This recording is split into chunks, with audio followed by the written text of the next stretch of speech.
അപ്പോൾ എല്ലാവർക്കും എൻ്റെ വീഡിയോയിലോട്ട് സ്വാഗതം. അപ്പോൾ ഇന്ന് നല്ല മഴയായിരുന്നു. അപ്പോൾ ഒന്ന് മഴയൊന്ന് ചെറുതായിട്ട് തോർന്നിക്കണം. അപ്പോൾ ഉച്ചകൾക്ക് വേണ്ടിയിട്ട് ചോറ് ഇതാ അവിടെ റെഡിയായി ഊറ്റണുണ്ട്.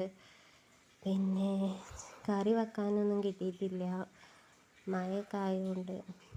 അപ്പോൾ കുറച്ച് പയറുണ്ടായിരുന്നു ഫ്രിഡ്ജിൽ. അപ്പോൾ അതൊന്ന് ചെറുതായിട്ട് കട്ട് ചെയ്തിട്ട് അത് കുറച്ച് വെള്ളം പാർന്ന് ഉപ്പും ഇട്ട് 2 പച്ചമുളകും കീറിയിട്ടൊന്ന് വേവിച്ചാൽ വെച്ചിട്ടുണ്ട്. അപ്പോൾ ഇപ്പോൾ ഏകദേശമൊക്കെ പയറൊന്ന് വെന്ത് വന്നിട്ടുണ്ട്. അപ്പോൾ വെള്ളം ഒന്നും കൂടി ഒന്ന് വറ്റി കിട്ടണം. അപ്പോൾ അത് വറ്റണ സമയം കൊണ്ട് നമുക്ക് അതിലോട്ട് കുറച്ച് ചീരുള്ളി ഒന്ന് തൂമ്പിച്ചെടുക്കാൻ വേണ്ടിയിട്ട് അരിഞ്ഞെടുക്കണം. അപ്പോൾ ഇവിടെ ചീരുള്ളി അവിടെ അരിഞ്ഞെടുത്തിട്ടുണ്ട്. അപ്പോൾ ഇനി നമുക്ക് പയർത്ത വെള്ളം വറ്റിക്കണമെന്നുണ്ടെങ്കിൽ അപ്പോൾ നമ്മൾക്കതൊന്ന് തൂമ്പിച്ചെടുക്കണം. അപ്പോൾ അതിന് വേണ്ടിയിട്ട് ചട്ടി വെച്ചു. അത് ചൂടായപ്പോൾ അതിലോട്ട് കുറച്ച് വെളിച്ചെണ്ണ ഒഴിച്ചെടുത്തു. അതൊന്ന് ചൂടായി വന്നപ്പോൾ നമ്മളുടെ ചീരുള്ളിയും കുറച്ച് കറിവേപ്പിൻ്റെ ഇലയും ഇട്ടെടുത്തുകൊണ്ട് അതൊന്ന് തൂമ്പിച്ചെടുക്കുകയാണ്. അപ്പോൾ തൂമ്പിച്ചത് അതിലോട്ട് പാർന്നിട്ടുകൊണ്ട് ഒന്ന് നന്നായിട്ടൊന്ന് മിക്സ് ചെയ്ത് കൊടുക്കുന്നുണ്ട്. ഇനി അടുത്തതായിട്ട് നമുക്ക് ഉണ്ടാക്കേണ്ടത് കുറച്ച് പപ്പടം പൊരിക്കാണ്ട്. അപ്പോൾ അതിന് വേണ്ടിയിട്ട് വെളിച്ചെണ്ണ പാർന്നു. ഇനി അതും ചൂടായപ്പോൾ അതിലിട്ട് കണ്ട് ഇനി ഒന്ന് പപ്പടം ഒന്ന് പൊരിച്ചെടുക്കുകയാണ്. അപ്പോൾ കുറച്ച് പപ്പടം മതി. അപ്പോൾ കുറച്ച് പപ്പടം ഒന്ന് പൊരിച്ചെടുക്കുന്നുണ്ട്.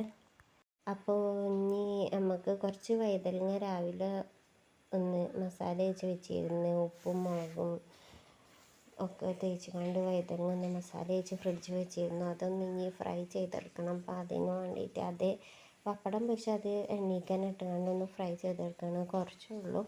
അപ്പോൾ അതൊന്ന് ഫ്രൈ ചെയ്തെടുക്കുന്നുണ്ട്. അപ്പോൾ 2 സൈഡും ഒന്ന് മറിച്ചിട്ട് കൊടുത്തുകൊണ്ട് അതൊന്ന് ഫ്രൈ ചെയ്തെടുത്തിട്ടുണ്ട്. ഇനി നമുക്ക് അടുത്തതായിട്ട് നമ്മൾ കുറച്ച് വെളിച്ചെണ്ണ ഒഴിച്ച് കൊടുക്കുന്നുണ്ട്. അപ്പോൾ അതും ചൂടായി വന്നപ്പോൾ അതിലോട്ട് കുറച്ച് കടുക് ഇട്ട് കൊടുത്തു. ആ കടുക് നന്നായിട്ടൊന്ന് പൊട്ടി വന്നപ്പോൾ അതിലോട്ട് തക്കാളിയും പച്ചമുളകും കീറിയിട്ട് ചെറുതായിട്ട് തക്കാളി അരിഞ്ഞതും പച്ചമുളകും കറിവേപ്പിൻ്റെ ഇല ഇട്ടുകൊണ്ട് കുറച്ച് ഉപ്പ് ഇട്ട് കൊടുത്തിട്ട് ഒന്ന് നന്നായിട്ടൊന്ന് മിക്സ് ചെയ്ത് കൊടുത്തിട്ടുണ്ട്. കുറച്ച് കഞ്ഞിവെള്ളം കൂടി പാർന്ന് കൊടുക്കുന്നുണ്ട്.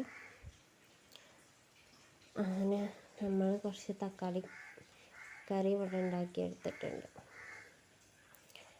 അങ്ങനെ ഉച്ചക്കുള്ളത് ഏകദേശം ഇവിടെ റെഡി ആയിട്ടുണ്ട്. അപ്പോൾ പണികളെല്ലാം തീർന്നിട്ടുണ്ട്. അപ്പോൾ നിങ്ങൾക്ക് വീഡിയോ ഇഷ്ടപ്പെട്ടാൽ ഒന്ന് സബ്സ്ക്രൈബ് ചെയ്യുക.